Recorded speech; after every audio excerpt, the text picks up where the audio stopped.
Hey everybody. So today I decided to do something a little bit unusual for me, and I'm going to do a book haul video. So normally I don't do these. I just get a book, throw it on the shelf, and eventually get around to reading it. But I happened to order 4 books kind of all around the same time, and they're all here today. So I figured I might as well make something fun out of it, do a little video, and show you the books that I picked up and that I'm excited to get around to reading. All right, so let's begin. I don't know what order these are all in. I've just kind of thrown them on my chair back there as I received them. All right. So, book number one. Oh, it's actually 2 books. Let's see. All right. So the first, covered in styrofoam, I think. I don't know why. Is Lightblade by Zamil Akhtar. And I mean, just look at this cover. It is absolutely gorgeous. I figured I needed to buy this book. It has interior art, I believe. Yeah. Look at this. Nice.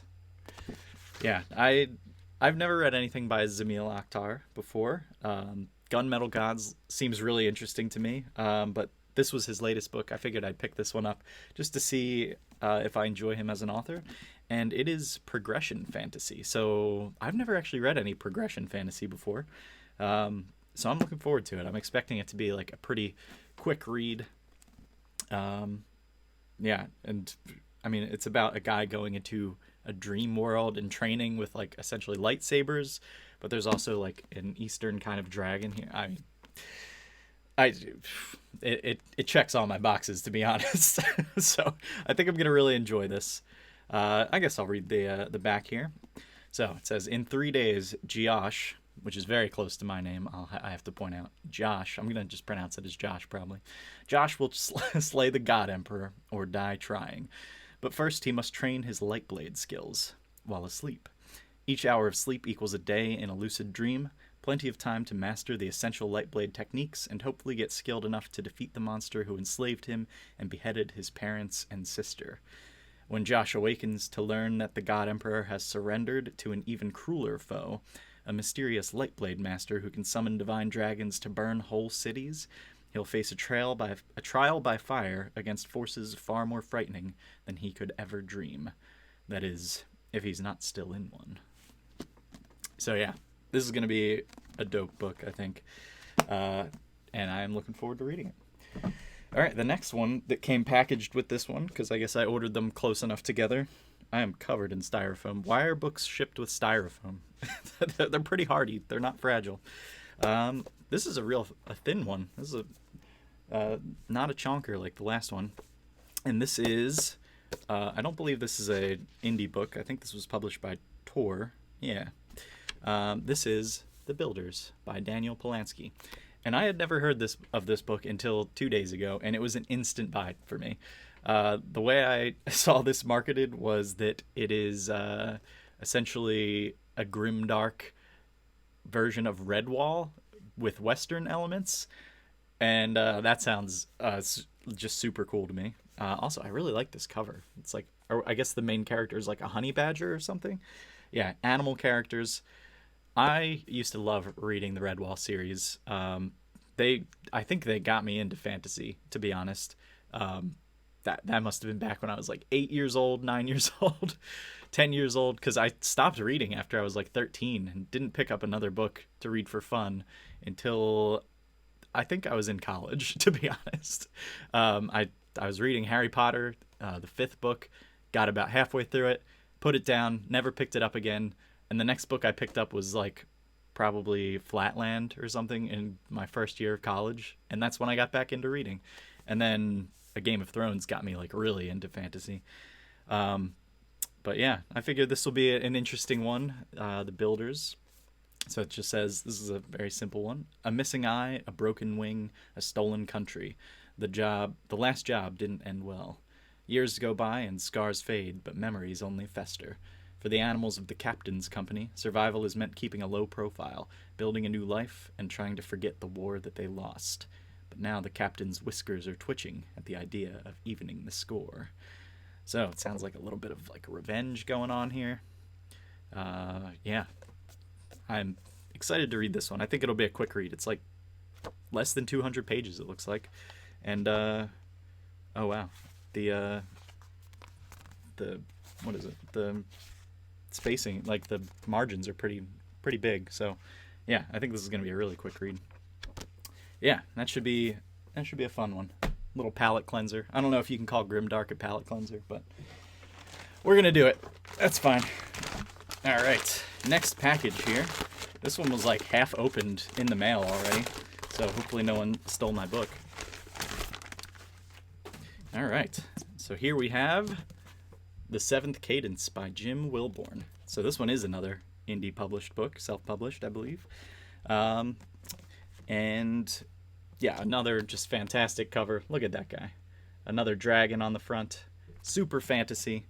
This one is clearly epic fantasy. It is marketed as an action-packed epic fantasy adventure, perfect for fans of Brandon Sanderson, Brent Weeks, and Robert Jordan. Yeah, that's me. Robert Jordan. I am reading The Wheel of Time for the first time right now and really enjoying it. Brandon Sanderson, one of my favorite authors. Brent Weeks, he's on my radar, but I've never read anything by him. So yeah, I'm excited to read this one too. This is a thick boy. This is 700 pages long, and this one says, after a supernatural and unforeseen calamity shatters the tentative alliance of the Five Realms, the Desseran Dominion has returned to take back their homeland and restore their oppressive regime.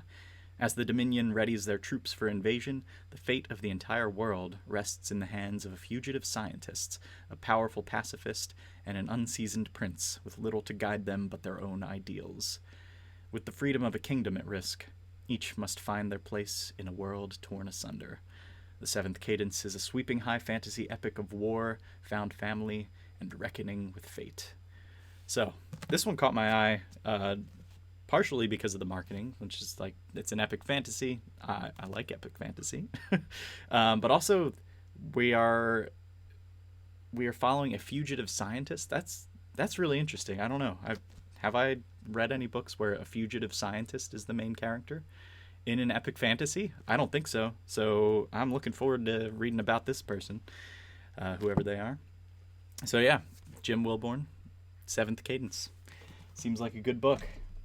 All right, and finally, if I can reach it down here,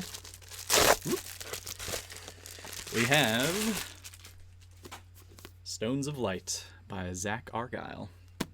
So I picked this one up. This is the book 2 in his Threadlight series. I picked this one up because partially I liked the first book, but also because the arc for the third book is coming out, and I really wanted to read that. So, yeah, I'm looking forward to this. The Threadlight series has very interesting characters, but also like a really great magic system, super hard magic system that reminds me a little bit of Mistborn.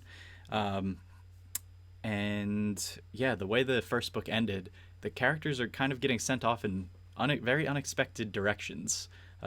Especially Chris. I'm looking forward to see where his story goes, because it seems like it's taking a bit of a darker turn. It